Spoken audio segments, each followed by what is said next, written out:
Al-Fatihah. Al-witra terhadap salat witir. Ba'daha setelah arba'u raka'atin. Ba'daha setelah arba'u raka'atin. Itu rujuknya di atasnya itu dicari, ada lafaz arba'u raka'atin tuh di atasnya. Salasan dengan 3 rakaat. Bitaslimataini dengan 2 salam, au bitaslimatin wahidatin atau dengan 1 kali salam, au bitaslimatin wahidatin atau dengan 1 kali salam. Wa kana dan ada Rasulullah sallallahu alaihi wasallam, siapa Rasulullah sallallahu alaihi wasallam, yaqra'u fiha, yaqra'u membaca, fiha di dalam salasan, wa qul ya ayyuhal kafirun dan qul ya ayyuhal ikhlas dan al-ikhlas.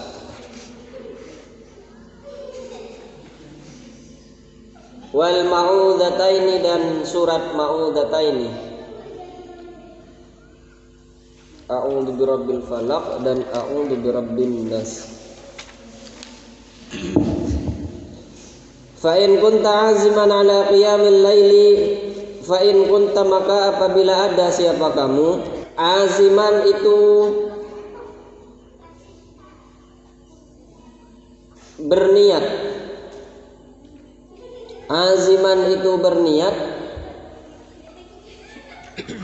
ala qiyamil laili atas bangun malam,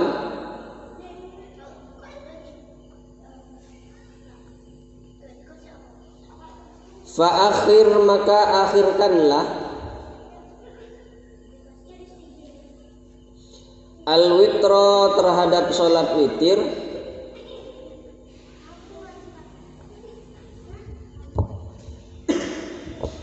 liyakuna supaya ada, liyakuna supaya ada,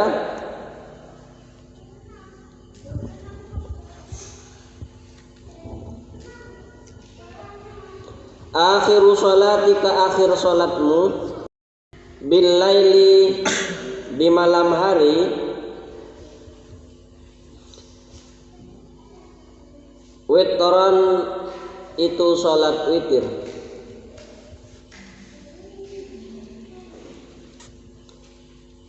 thummash taghil kemudian sibukkanlah, ba'da dzalika setelah itu,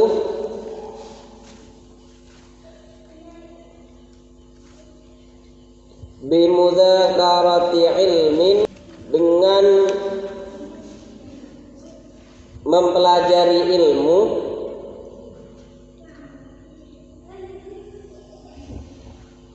au mutala'ati kitabin atau mempelajari kitab, wala tastaghil dan jangan sibukkan dan jangan menyibukkan siapa kamu, wal la'bi dan bermain-main. Fayakunu maka ada, zalika apa itu,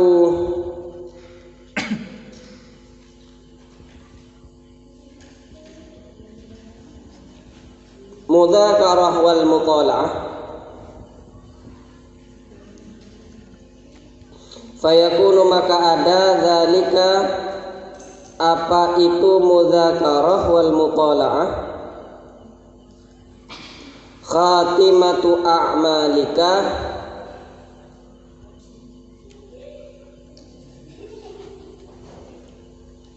itu akhir amal-amalmu,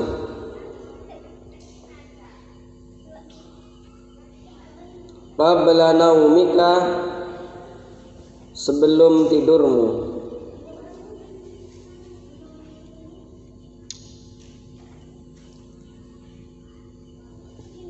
Fa innamal a'mal, karena sesungguhnya amal khawatimiha itu tergantung akhirnya amal. Bi khawatimiha itu tergantung akhirnya amal. Kemarin oleh beliau di sini kita dianjurkan untuk melaksanakan sholat sunnah qabliyah ba'diyah isya, kemudian dilanjutkan dengan sholat sunnah 4 rakaat. Bahkan di sini ditambah oleh Imam Asy-Syarqawi, wa idza shalla sunnatal isya'i sunna lahu ay yusalli rak'ataini qabla al-witri bi niyyati baqa'il iman yuqra fil awal ba'dal Fatihah idza zulzilat wa fi tsaniyah alhaqumut takatsur. Kalau Imam Ghazali di sini menganjurkan bahwa setelah melaksanakan salat Isya itu dilanjutkan melaksanakan salat sunnah ba'diyah Isya. Setelah itu kemudian dilanjutkan lagi salat sunnah 4 rakaat, ditambah salat sunnah 4 rakaat.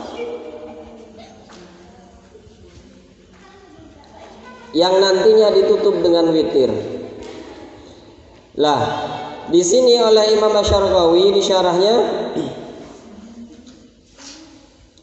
jadi menyebutkan sebuah keterangan bahwa idza shalla sunnatal isya, apabila seseorang melaksanakan salat sunnah isya, salat sunnah isya ya, baik yang qabliyah ataupun yang ba'diyah, itu masih disunnahkan lagi sholat sunnah 2 rakaat sebelum witir. Jadi misalnya sudah sholat sunnah qabli, sholat sunnah ba'diyah, sudah sholat isya sudah, kemudian sholat sunnah qabliyah, kemudian disunnahkan lagi oleh Imam Asy-Syarqawi di sini mengutip dari keterangan itu, disunnahkan lagi melaksanakan sholat 2 rakaat dengan biniyati baqa'il iman. Niatnya adalah sholat sunnah agar ditetapkan keimanan, agar kita matinya husnul khatimah. Itu sunnah, katanya seperti itu. Jadi ada tambahan di sini menurut Imam Asy-Syarqawi, ditambah setelah sholat sunnah qabliyah sebelum witir, sebelum melaksanakan witir, laksanakan dulu sholat sunnah 2 rakaat, niatnya bibaqail iman, niat untuk ketetapan sholat sunnah, niat sholat sunnah untuk ketetapan iman, katanya seperti itu.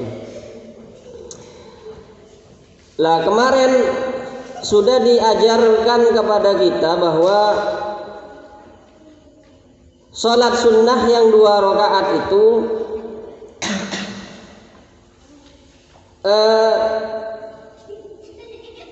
membaca surat Alif Lam Mim Sajadah atau surat Tabarak. Jadi rakaat pertama Alif Lam Mim, surat Sajadah, yang kedua surat Al-Mulk. Atau kalau tidak baca itu bisa membaca surat Yasin dan surat Ad-Dukhan. Itu yang 2 rakaat itu berarti yang qabliyah. Kalau yang barusan yang sholat sunnah baqaul iman itu untuk ketetapan iman itu adalah membaca idza zulzilat dan alhaqumut takatsur. Jadi membaca idza zulzilatil ardu zilzalah atau surat az-zalzalah dengan alhaqumut takatsur atau surat at-takatsur. Itu bacaannya. Namun apabila kita tidak bisa, katanya keterangannya yang ada di dalamnya itu, fa illam tusalli fala tada qira'ati hadhihi surah aw ba'daha qabla an-naum. Kalau misalnya kita tidak bisa membaca surat yang panjang-panjang seperti ini, surat Al-Mulk tadi itu, kemudian ada surat Sajadah, kemudian ada surat Yasin, kemudian ada surat Ad-Dukhan. Kalau kita tidak bisa melaksanakan surat-surat yang panjang itu di dalam sholat, maka jangan sampai surat-surat itu tidak dibaca di luar sholat. Jadi upayakan surat-surat yang disebutkan barusan ini setelah kalian melaksanakan sholat sunnah itu dibaca, katanya. Kenapa? Karena fadilahnya luar biasa, seperti yang disampaikan kemarin. Jadi eman pahalanya. Nah, karena kalau kebiasaannya kalau di pesantren itu kan menumpuk amal, membiasakan melakukan amal-amal baik agar terlatih dan nanti terbiasa diamalkan ketika sudah di rumah dan bisa mengajak orang lain untuk ikut serta melakukan amal-amal kebaikan itu. Jadi saatnya kalian sekarang itu menanam benihnya untuk nanti kita panen dan kita berikan kepada masyarakat di sekitar kita. Bahkan di sini man dakhala al-maqabir faqara surah Yasin khuffifa anhum. Orang yang masuk ke area pemakaman, biasanya kan kalau tradisinya di kita ya, di desa-desa kita itu kalau masuk ke mana? Ke makam atau ke pekuburan itu, pergi ke keluarga kita atau orang tua kita yang sudah meninggal itu kan tradisinya akan membaca surat Yasin. Itu ada landasannya sebetulnya. Bukan bid'ah itu, ada landasannya, bukan tidak boleh. Kalau katanya keterangan di sini man dakhalal maqabir faqara surah Yasin, barang siapa yang masuk ke area pemakaman kemudian dibacakan di sana surat Yasin khuffifa anhu, maka ahli kubur yang ada di dalamnya itu diringankan siksanya. Kalau seumpama ahli kubur itu termasuk orang-orang yang mendapatkan azab kubur atau yang mendapatkan siksa kubur, maka berkat pembacaan orang yang ada di atasnya membacakan surat Yasin, insya Allah kemudian diringankan siksanya. Apalagi yang dibaca adalah Al-Quran. Itu tradisinya kita ahli sunnah wal jamaah ya, kecuali kalau kelompok-kelompok sebelah itu seperti orang-orang salafi dan orang-orang wahabi itu kan tidak memperbolehkan membaca membaca Yasin, melaksanakan tahlil tradisi 1 hari sampai 7 hari, sudah tidak usah digubris. Apa yang diajarkan oleh guru-guru kita di pesantren yaitu sudah diamalkan. Kalau kalian bisa membantah ya bantah mereka, kalau tidak bisa membantah ya sudah. Yang penting kalian tidak terpengaruh oleh pemikiran-pemikiran atau ajakan-ajakan halus dari mereka. Kenapa? Karena tradisi yang kita lakukan itu semuanya memiliki landasan dalil. Cuman kita saja yang sekarang ini masih belum tahu. Wa kana lahu bi'adadi man fiha hasanat.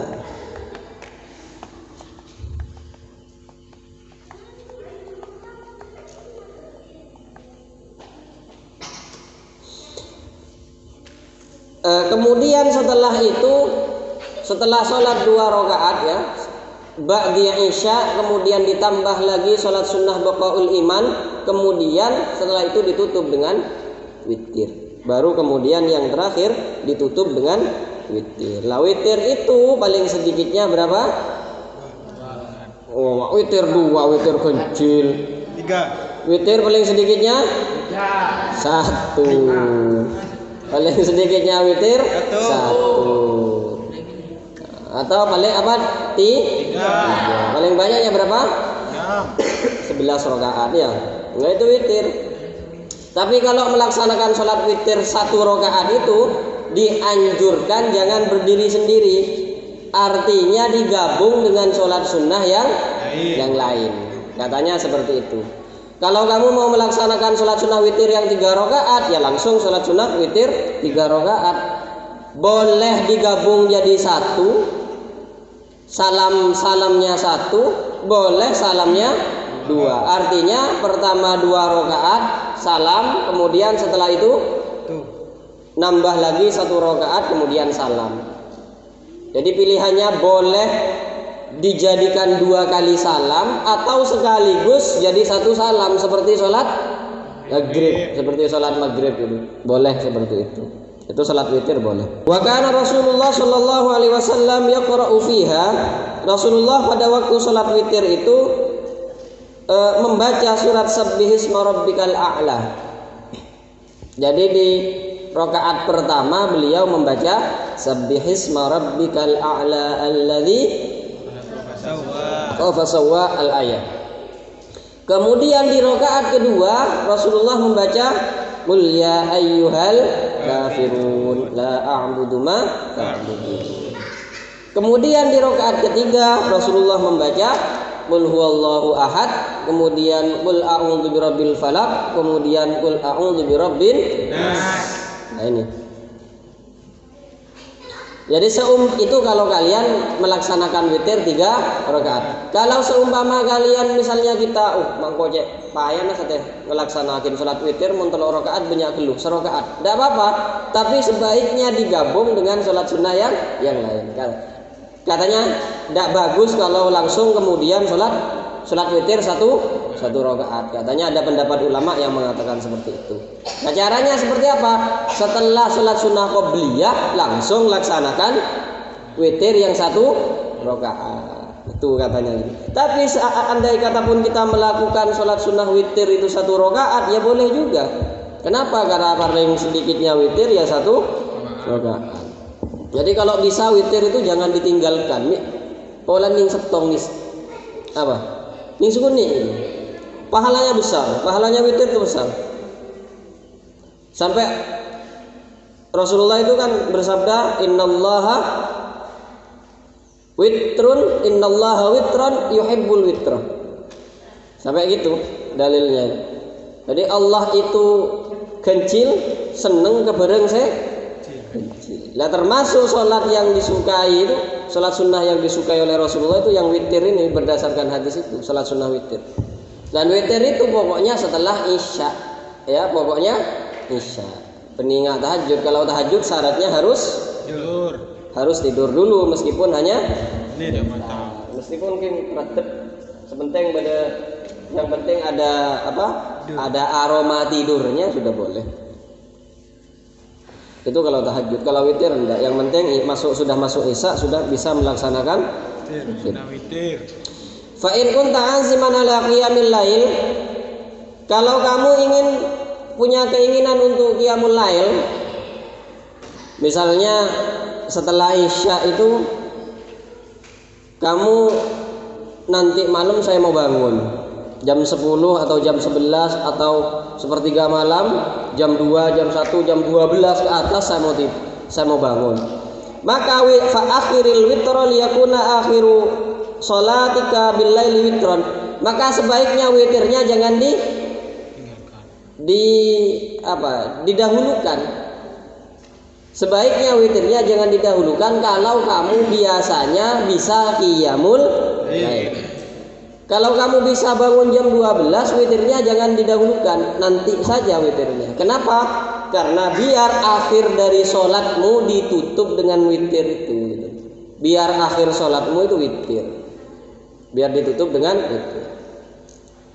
Jadi kecuali kalau kamu misalnya sudah tidak bisa bangun malam, pokoknya payan gelek seharian kegiatan seharian sekolah, seharian dinia, seharian apalan pokoknya payan ya sudah langsung kerjakan sholat witir aja setelah sholat isya. Jangan nunggu nanti malam. Kalau nunggu nanti malam bisa-bisa nggak bangun. Nah, baru kalau kamu punya keyakinan azam punya keyakinan nanti malam akan akan bangun, maka dianjurkan oleh beliau agar witirnya diundur, diakhirkan. Jadi sholatnya nanti aja.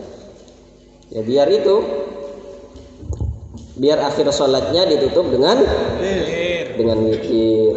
Lah sunnahnya setelah melakukan witir itu wa yusannu ayyaqula ba'dal witir subhanal malikil quddus salatan. Jadi kalau sudah witir assalamualaikum sunnah membaca subhanal malikil quddus, atau ditambahkan subuhun quddusun rabbuna wa rabbul malaikati waruh. Kemudian ditambah lagi asyhadu an la ilaha illallah. Nah, itu dan sebagainya. Tsumma syagil ba'da dzalika bi mudzakarati ilmin aw mutala'ati kitab. Lah baru setelah melaksanakan witir itu, ya, baik witirnya itu di awal waktu setelah sholat isya ataupun witirnya nanti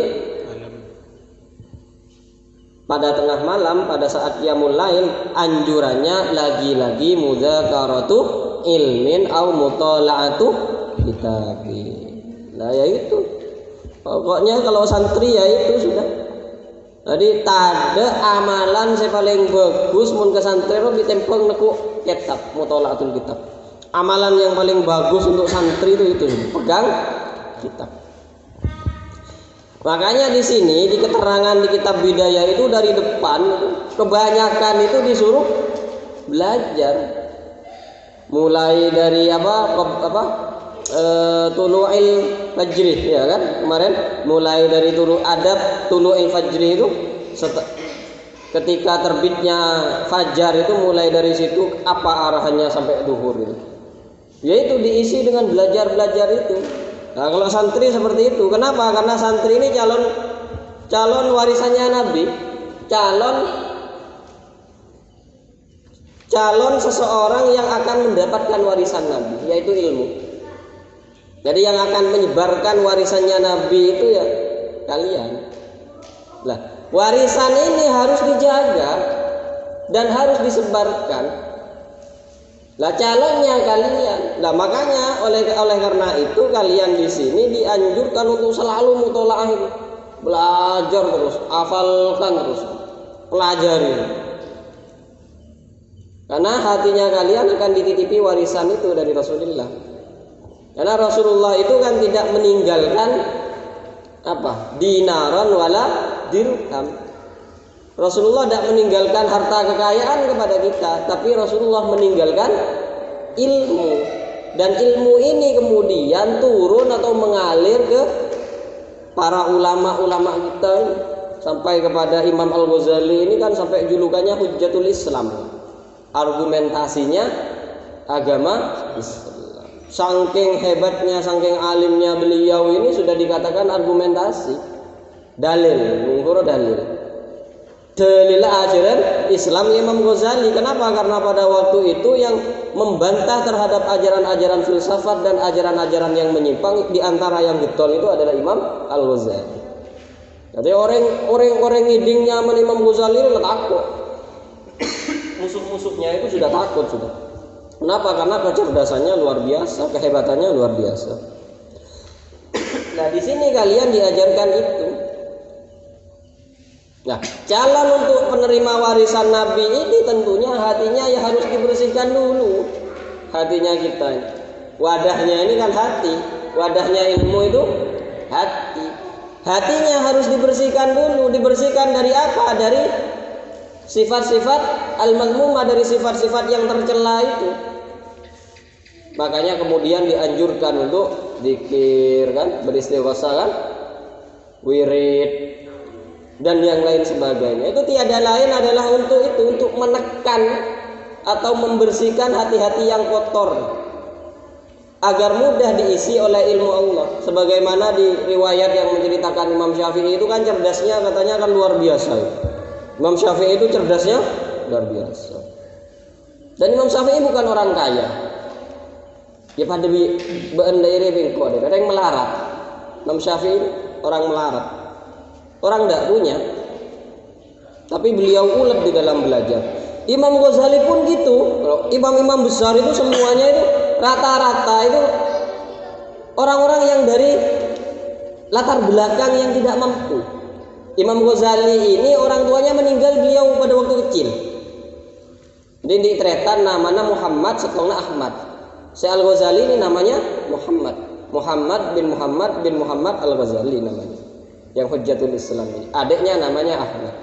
Beliau ditinggal orang tuanya semenjak kecil. Jadi epatoro ke kancana. Epatoro ke kancana bapaan. Mulai kecil. Tunggal besar jadi orang hebat. Imam Syafi'i gitu juga. Orang melarat juga. Hidupnya dengan orang tua perempuannya. Yang laki-laki sudah meninggal. Setelah besar beliau jadi orang hebat. Syekh Abdul Qadir Al-Jilani, saya khusus akin melalui kan? Wa ila hadrati Syekh Abdul Qadir Al-Jilani, Sultanul Auliya Syekh Abdul Qadir. Itu juga orang yang tidak punya juga. Imam Bukhari yang hafalan hadisnya itu wa fi riwayatin itu lebih dari 1 juta hadis. Lebih dari 1 juta hadis. Karena beliau kan julukannya sudah hakim, sudah imam. Imamul hadis. Itu hafalan hadisnya tuh lebih dari 1 juta. Berapa hafalan lebih dari 1 juta hadis? Itu orang tuanya juga meninggal yang laki-laki. Kini rakyat lagi tiga. Termasuk baginda kita Rasulullah Shallallahu Alaihi Wasallam juga dari keluarga ya yatim. Nah, tadi cak kini ateh. Kok beni anak anda yang soki? Kok bisa kok penter? Ada syarat ada syarat penter, alim, kok tuh soki? Tidak ada. Syaratnya cuma 1, itu manjada wajadah. Beni manjanda wajah. Barang siapa yang mencari janda maka akan sukses mendapatkannya. Beni ruah ini. Beni manjanda ya, manjada, bersungguh-sungguh. Ya kuncinya cuma itu. Lah Imam Syafi'i yang punya kecerdasan luar biasa itu, cerdas. Imam Syafi'i ini cerdas. Bahkan saking cerdasnya itu kalau mutolaah itu cukup dilihat. Dia baca dia pun. Dia baca deh, semuanya ini terekam dalam memorinya. Jadi sekali baca, beliau itu sudah bisa merekam semua apa yang dia baca. Saking cerdas. Bahkan sebelum usia 15 tahun itu beliau sudah menghatamkan kitab Muwatta, apal karya Nakuruna Imam Malik. Jadi mau Imam Syafi'i sebelum akuru ke Imam Malik, kita umur 15. Kita umur 15 gitu. Kitab Muwatta tebelnya seperti ini. Kitab hadis, kumpulannya hadis yang ditulis oleh Imam Malik itu, pendiri mazhab Maliki itu, tebel. Kok akuru ke Imam Malik. Sebelum akuru ke Imam Malik, kita perlu lagi apa lagi kada. Jadi dapat ya dan apa? Imam Malik tinggal membacakan saja. Tinggal mengkoreksi bacaan, mengkoreksi pahaman. Beda dengan Qawiban kan? Qawiban menentukan dari nol. Akhirnya ada pada nak ngalengan. Apa saya kekarep ya? Ismun marfu'un, ismun mansubun. Apa ismun mansubun bi marfu'un? Saya buat dia marfu'ah. Mun marfu'un tadi buku. Misalnya. Kan seperti itu dari nol kan? Akhirnya bingung di pesantren. Kalau Imam Syafi'i tidak seperti itu. Sebelum belajar ke pesantren atau ke ulama, jadi karya-karyanya ulama itu dihafalkan terlebih dahulu, dibaca terlebih dahulu. Umur 15 tahun Imam Syafi'i ini sudah diperbolehkan untuk menjadi mufti lah. Mungkin nang dinaru ketua MUI roh, saya laku abri fatwa menatanya hukum halal haram, hukum apa halal, hukum apa haram, hukum apa boleh sunnah mubah gitu. Itu umur 15 tahun sudah seperti itu. Hebat Imam Syafi'i. Hafalannya luar biasa. Nah, sewaktu-waktu Imam Syafi'i ini kecerdasannya mulai apa? Turun. Kecerdasannya mulai turun. Daya ingatnya mulai terganggu. Kok biasa sekali macam bisa langsung cekak, maksudnya mak ibu cepan depan kali mak tak kak cekak. Kemudian itu yang terkenal itu kan syakautu ila waqi. Kemudian beliau adukan ke gurunya. Siapa? Imam Waqi. Guru, ansu'i hifdzi. Syakautu ila waqi'in ansu'i hifdzi. Jadi beliau itu mengadukan daya ingatnya, lemahnya daya ingat kepada gurunya. Guru, kok biasanya saya seperti ini, menghafalnya cepat, kok sekarang kok sudah berkurang? Dijawab, fa'arsyadani ila tarkil ma'as. Dijawab oleh gurunya, ya sudah tinggalkan maksiat. Loh, Imam sekelas Imam Syafi'i yang pada waktu belajarnya tekunnya luar biasa itu suruh tinggal maksiat. Mikir Imam Syafi'i itu, maksiat apa sih lakuin kok ya? Apa kira? Oh ternyata dia ingat katanya pada waktu pergi ke pasar. Pasar boleh ya. Jelas ada kecubaan nang di pasar. Pada waktu pergi ke pasar tak sengaja ada seorang wanita itu lewat di depannya, kemudian betisnya ini apa? Rok ya. Roknya itu tersingkap oleh angin sehingga tampak itu betis yang mulus ini. Jadi tak sengaja Imam Syafi'i waktu itu melihat katanya gitu. Itu mengurangi kepada kecerdasannya beliau. beun berapa betes bi pukang dia berarti. Mangkane beuleun kul huwallahu ahad sampai 100 kali pancet kul garing nazeuh. Mun ngapal lagi tuh berapal. Sapi. Tanda-tandanya i'rab, rafa ada. Saya ngucap ada tuh 100 kali. Nah, berarti otak atena kotor. Makanya fa arsyadani ila tarkil ma'asi. Li'anna al-ilma nurun wa nurullah la yu'ta lil asi. Kenapa? Karena ilmu itu adalah cahaya dan cahayanya Allah itu tidak akan diberikan kepada orang yang sering melaksanakan maksiat atau dalam tanda kutip hatinya dipenuhi dengan kotoran-kotoran itu. Mangga ada ben muntar ke pasar rumet dem. Nama tem dari dina lah. Dari dina ro. Jadi tobuen namadan.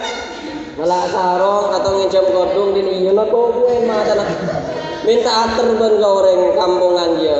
Seroton tar ke pasar mengapa? Iya, cari kesempatan kalau ke pasar. Mun bisa cek sekut ntar selesai. Mun cuma ntar ke pasar. Oh tak pernah. Kok sebut don berarti kena dinari ternyata mak gawat naga. Ada setar ke pasar? Belum tak. Sirul terus foto gede. Senyaranya ada. Oh keren berarti hebat. Alah jangan keluar. Kecuali kalau disuruh ya, tapi jaga kesempatan. Lah itu hatinya itu wadahnya ini dibersihkan dulu ya. Wadahnya kamu itu dengan apa? Dengan wirid. Ya itu sudah amalan-amalan yang ada di sini itu lakukan dengan penuh kekhusukan itu tujuannya yaitu untuk menekan atau untuk membersihkan hati yang kotor. Biar ilmu Allah itu gampang masuk kepada kita. Biar kita kemudian dikatakan sebagai pewaris Nabi. Pewaris Nabi. Ngiding pewaris tak anda ban ke surga ban bas mun dadi pewaris tak anda ke surga mun dadi pewarisan Nabi. Kurang raja surganya. Loh iya bener lah, kurang besar surganya kalau kamu sudah menjadi pewarisnya Nabi. Entah anda yang surga senda ke bang nabang bang lagi. Jadi ada surga itu rindu kepada kita yang ada di dunia ini. Lah kalau amalnya sesuai dengan amalan surga, apalagi menjadi pewarisnya Nabi. Meskipun benta anda ke surga bang nabang gitu. Dari apa mun surga bang nabang? Apa ya kaki? Langsung apa ya kaki? Langsung karo pereng ini wah bang tabungan.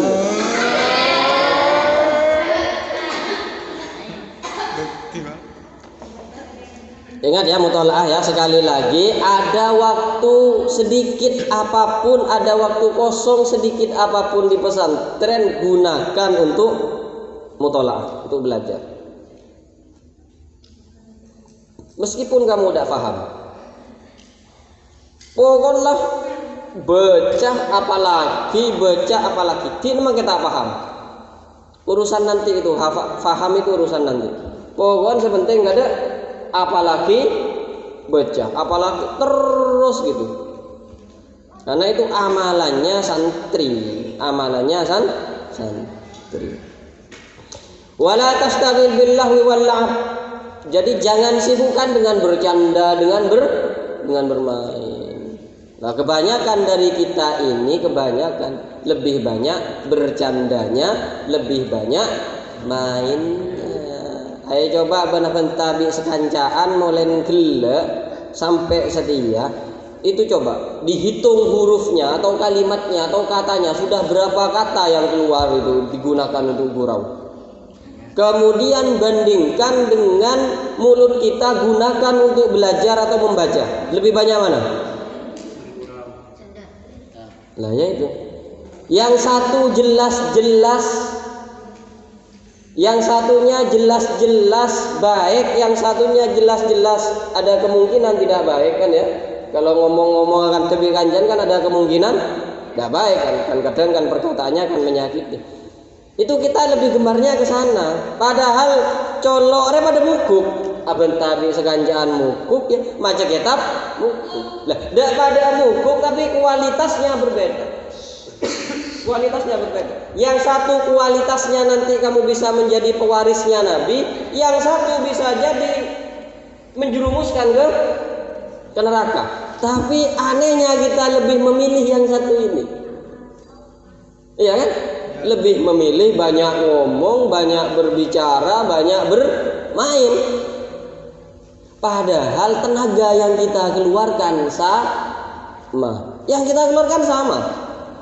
Apa boleh bon berkak bung tabungan di sekanjaan tenaga kan lebih banyak karena ku kitab kan enggak kadang ben ku kitab bentak apa suaranya tidak dikeraskan kan cuma dibaca dilihat gini saja dihafalkan di dalam hati kadang kan goncolon baik di kebian jepolan tak sikatan tak pede itu yang pada kanjan meskipun mereka akan lanturu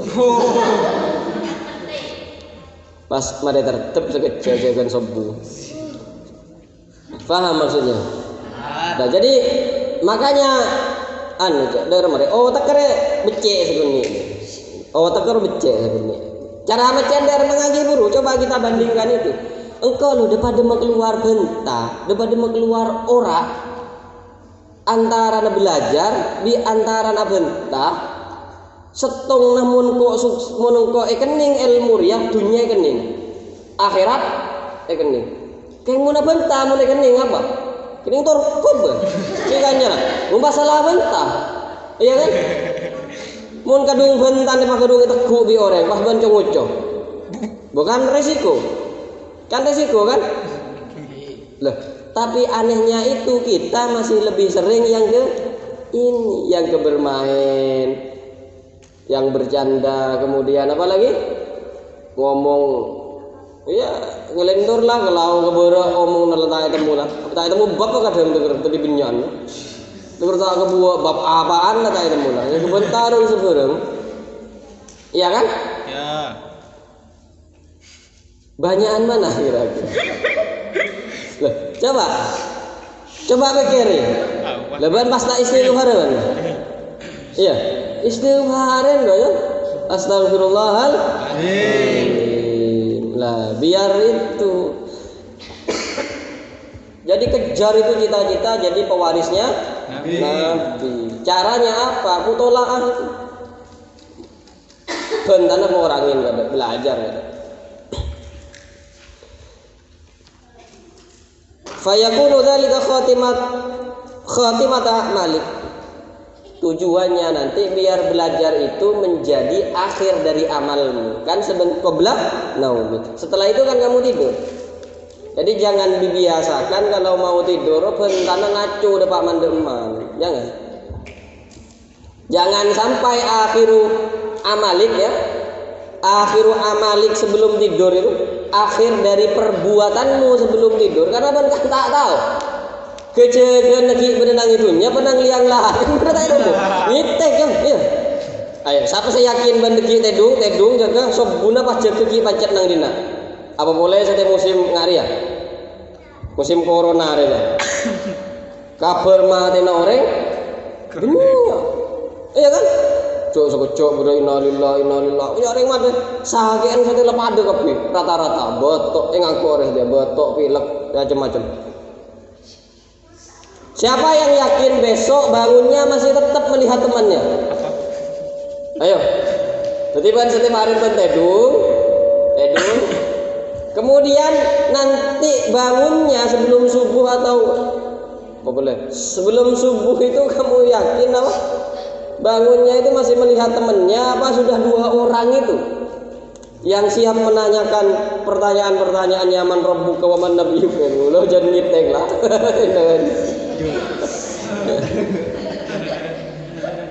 Lah maksudnya apa?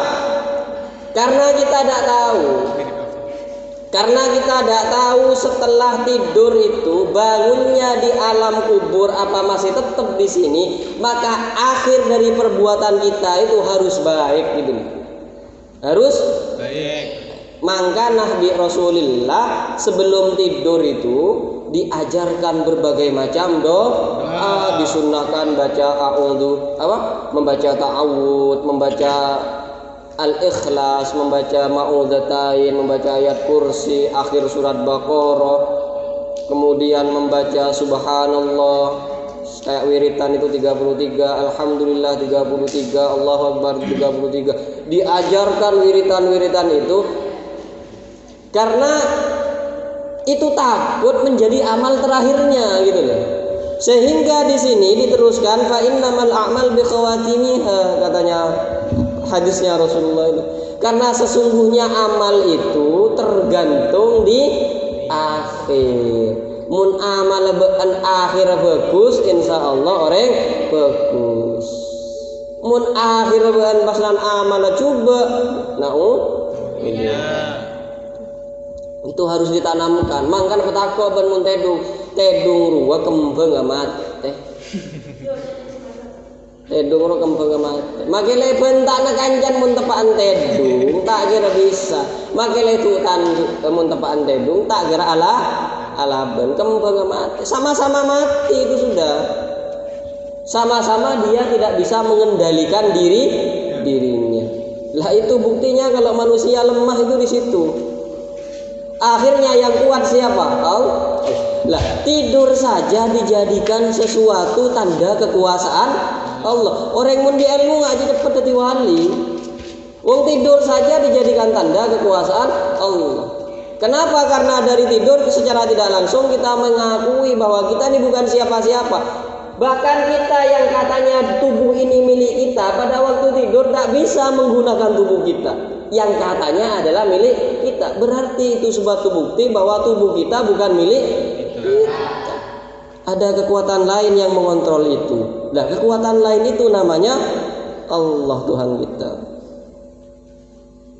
Nah, mangkana bangun sebelum tidur, kalau sebelum tidur itu ya renungi, anggap itu adalah tidur terakhir. Bahkan nanti di adabun naum ini bahkan lagi waktu berwasiat aja. Jadi tidur wasiat ada. Tapi itu pembahasannya mungkin minggu depan ini adabun naum. Orang tedung beda cara. Beda etika kan Islam ya, orang tedung beda cek lengkap ya. Waktu tedung. Tar ke WC beda gitu. Sokon sekacer kada mun masuk deki keluar. Toju under makan beda cara. Jadi ban mun qadil hajat akemi utawa orang kan beda cara kan? Iya kan? Jaran toju derma ya mun selake sunnah derma mun mari akemi kan ya ro telo kali. Bal yastatir salatan. Oro telo kali nyabenya. Cakap telo. Nyabenya itu saya keluar lain, Pak. Lah itu sunnah. Benih bentar rusuh re sunnah. Mun reng bini derma tak tahu kok kejaran mun reng bini. Sudah paham ya? Nah, anjurannya itu dari Imam Ghazali kalau di sini akhir amalmu itu tutup dengan ilmu, dengan mencari ilmu. Tadi kan sebelum tedung kan bukan kitab ya, bukan kitab. Benih sabah kemuan nah, benih kebainu atau pensolap. Duduk dulu baca. Meskipun 3 atau 4 baris, misalnya abon kotondu, ya kotondu, jangan langsung tedung, nekuk kitab kada. Apalah, kitab apa saja sudah. Tekuk baca. Berapa baris gitu selesai sudah. Tidur lah. Ya baca doanya dulu. Biar akhir dari amal kita itu adalah tolabul ilm. Kalau akhir amal kita itu tolabul ilm, kita dicap sebagai mencari ilmu. Fadilahnya mencari ilmu itu luar biasa. Fadilahnya mencari ilmu itu luar biasa. Biar kita seperti itu. Ya termasuk bukan hanya kamu, saya juga gitu. Saya juga gitu. Ini kan sifatnya kan umum, bukan hanya kalian ya. Artinya saya yang membaca juga harus mempraktikkan apa yang saya baca meskipun tidak 100%. Kalian juga gitu, lebih-lebih yang ada di pesantren ini kesempatannya itu masih lebih besar dibandingkan dengan kalau sudah ada di luar. Digunakan untuk belajar terus ya. Wallahu a'lam bishawab.